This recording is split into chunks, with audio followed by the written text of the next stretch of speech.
नमस्कार, मैं हूं देवांजलि मोइत्रा। एक कहावत के अनुसार बड़े वृक्ष के सामने छोटा वृक्ष नहीं पनपता। इसका मतलब ये हुआ कि बड़े देश के सामने या बड़ी कंपनी के सामने छोटी या मझोली कंपनी विकसित नहीं हो सकती। ठीक उसी तरह बड़े देश के सामने छोटे देश फलते फूलते नहीं हैं। ये बात पूरी तरह से चीन पर लागू होती है, जो जहां और जिस देश में जाता है उस देश को तबाह कर देता है। सबसे पहले चीनियों ने मालदीव में खूब अत्याचार किया।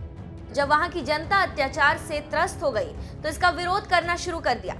जब मालदीव में नई सरकार आई तो चीन को अपना बोरिया बिस्तरा बांधकर मालदीव से निकलना पड़ा। यही नहीं, श्रीलंका में भी चीनी करतूत से परेशान होकर श्रीलंकाई सरकार ने चीन से कहा कि आप हमारे देश से चले जाएं। विदेशी मामलों के जानकारों का मानना है कि चीन आर्थिक रूप से दूसरे देश को कमजोर कर देता है। यही बात अब एक बार फिर उठने लगी है और ये बात खुद अमेरिका ने कही है। दुनिया के कई देशों में चीन का कनेक्टिविटी प्रोजेक्ट उन देशों के लिए आर्थिक सहयोग कम और राष्ट्रीय सुरक्षा के लिए खतरा ज्यादा है। जिस समय Beijing belt and road forum का आयोजन कर रहा था, ठीक उसी समय पर अमेरिका के विदेश मंत्री माइक पोम्पियो ने ये बात कही। BRI को वन बेल्ट वन रोड भी कहा जाता है।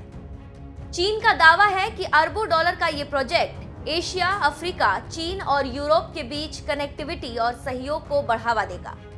पोम्पियो ने चेतावनी भरे लहजे में कहा कि चीन का ये कदम अमेरिका, इसके मित्र और सहयोगियों के लिए सुरक्षात्मक खतरा है। अमेरिकी विदेश मंत्री ने ये बात लेखक और पत्रकार रिच लॉरी से बात करते हुए कही और उन्होंने आगे कहा कि दक्षिण चीन सागर में इसलिए आगे नहीं बढ़ रहे हैं कि उन्हें नेविगेशन की आजादी चाहिए। दुनिया भर में बंदरगाह बनाने के पीछे उनका उद्देश्य अच्छा शिप बिल्डर बनना नहीं है, बल्कि उसके कई कदम संबंधित देशों के लिए राष्ट्रीय सुरक्षा से जुड़े हैं। विदेश मंत्री ने यह भी कहा कि बेल्ट एंड रोड पहल के साथ भी ऐसा ही है। यहाँ पर एक और बात बताते चलें कि चीन के वन बेल्ट का विरोध पहले से ही करता आ रहा है और इसीलिए भारत चीन की इस महत्वाकांक्षी प्रोजेक्ट का विरोध कर रहा है। अमेरिकी विदेश मंत्री का कहना है कि दुनिया इस खतरे को लेकर जागरूक हो रही है। मुझे लगता है कि विशेष रूप से एशिया और दक्षिण पूर्वी एशिया इस खतरे को लेकर जागरूक हो रहा है। माइक पोम्पियो का चीन के खिलाफ ऐसे वक्त में बयान आया है जब दुनिया आतंकवाद को लेकर चीन का विरोध कर रही है और इसीलिए चीन की आलोचना हो रही है। क्योंकि संयुक्त राष्ट्र संघ में जब मसूद अजहर पर प्रतिबंध लगाने की बात आई तो चीन ने इसे वीटो से रोक दिया और मसूद अजहर बड़ी आसानी से बच निकला। आतंकवाद को लेकर अमेरिका का इतना सक्रिय होना और चीन के खिलाफ आतंकवाद की सख्त एतराज जताना आतंकवाद को लेकर उसके कमिटमेंट को दर्शाता है। अब देखना दिलचस्प होगा कि आगे ये क्या गुल खिलाता है और मसूद अजहर और आतंकवाद को लेकर दुनिया क्या करती है। आज सुरक्षा एजेंसियां अपना काम कर रही है। आतंकियों की फंडिंग से लेकर उनसे जुड़े लिंक को खंगाल रही है। ऐसे संगठन जो आतंकियों को बढ़ावा देते हैं, उन पर प्रतिबंध लगाया जा रहा है। भाइयों और बहनों, आज जब पुरानी रीति नीति को बदल रहा हूं तो कांग्रेस, नेशनल कॉन्फ्रेंस और PDP के नेताओं को नींद नहीं आती है, तकलीफ हो रही है। ये आए दिन चौकीदार को गाली देने में जुटे हैं। आप मुझे बताइए, आपका ये चौकीदार जो कर रहा है वो सही है या नहीं? सही है कि नहीं? सही है कि नहीं? सही है कि नहीं? जम्मू कश्मीर के हित में जो फैसले लिए जा रहे हैं वो आपको सही लगते हैं कि नहीं लगते हैं? मैं ठीक दिशा में जा रहा हूं। अगर जम्मू के लोगों को चौकीदार पर विश्वास है ना? पक्का है, हर गांव में है, हर गली में है, हर घर में है। अगर आपका इतना विश्वास है चौकीदार पर, तो पक्का लिख के रखिए, ये महामिलावटी लोगों की महागिरावट तय है।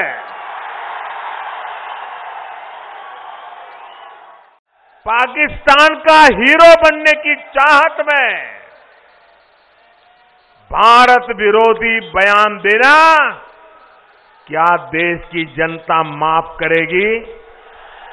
माफ करोगे? आपको इन सवालों के सही जवाब पता है। देश को इन सवालों के सही जवाब पता है। लेकिन कांग्रेस के नामदारों के राग दरबारी कहते हैं कि ऐसी बातें मोदी को नहीं करनी चाहिए। मोदी को बालाकोट की एयर स्ट्राइक की बात नहीं करनी चाहिए। मोदी को आतंकवाद के खिलाफ लड़ाई की बात नहीं करनी चाहिए।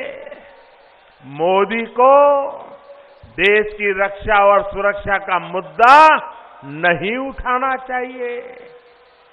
क्या मोदी चुपचाप बैठ जाए क्या? क्या आतंकियों की धमकी से मोदी डर जाए क्या? साथियों, डरने वाले संस्कार आपके इस चौकीदार में नहीं है। साथियों, मैं जम्मू कश्मीर के एक एक नागरिक को ये विश्वास दिलाने आया हूं, ये कितनी भी ताकत लगा दें, ये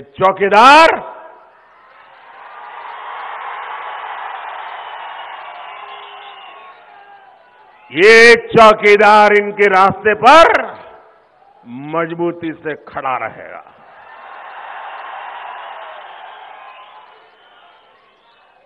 आप लोगों ने मुझे बहुत निकट से देखा है, आपके बीच में देखा है,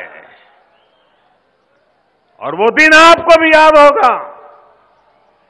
2.5 दशक पहले लाल चौक पर तिरंगा फहराते हुए जो मैंने कहा था, आज भी वही रुख, वही जज्बा, वही आचरण लेकर के चल रहा हूं।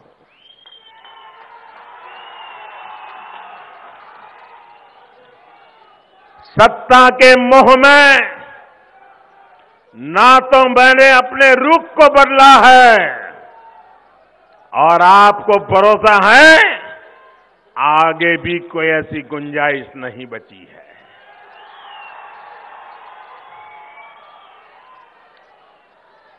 आतंक के साथी चाहे सीमा पार हो या फिर देश के भीतर, एक बात कान खोल करके सुन लें,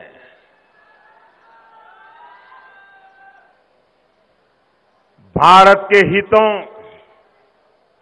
भारत की सुरक्षा के विरुद्ध उठाया गया एक भी कदम भारी पड़ेगा।